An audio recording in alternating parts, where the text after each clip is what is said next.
I never imagined that I would be a drunk driver. It was never my intention to get behind the wheel intoxicated. I was what I considered a mother who taught her kids not to drink and drive, not to text and drive.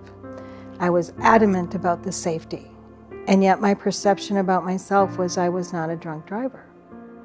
In 2011, I had my first DWI. I had been out with friends. I was with people who were drinking like I was, whether it was happy hour after work, whether it was an anniversary party, birthday party, Christmas party, pool party, bonfire in the neighbor's backyard. Alcohol is the center of the socializing. And no one at that point is calling an Uber to go home.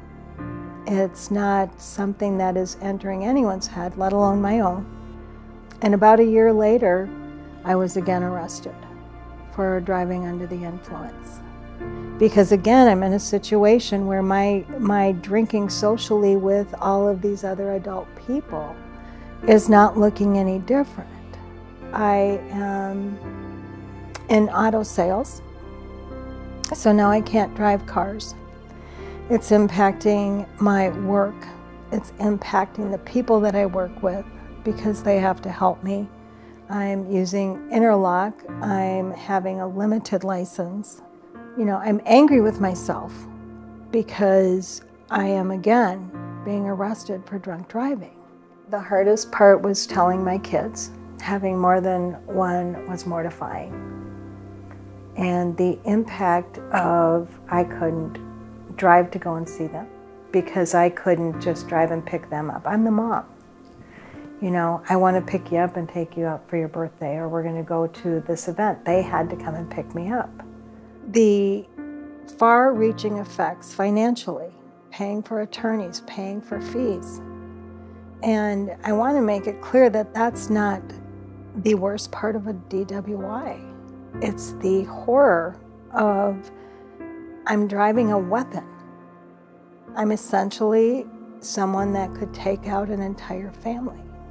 There are times I'm filled with the shame and the remorse, but apparently not enough to keep it from happening again, because on March 15th, 2013, I got my last DUI.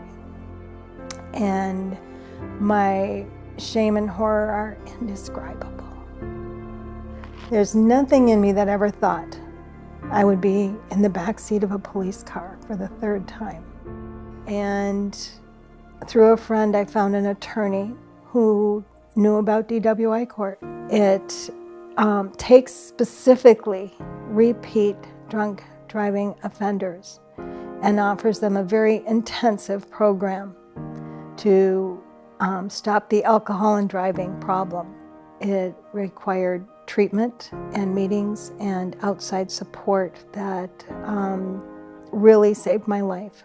I'm still baffled because I see it continuously happening in my social circles too. I never once went to a sporting event thinking I'm going to be drunk driving on the way home. Clearly, alcohol is being served at every single one of these events that we attended, and yet there was no plan to drive home. And on this side of it, it baffles me. It's such a simple solution. Are you willing to take your life and someone else's life into that equation? I don't consider myself unlucky, by the way, for being caught. I consider myself very, very fortunate, because my seconds and inches into me, the grace of God kept me from a different ending and a different headline that I can't speak to the gratitude I have for that.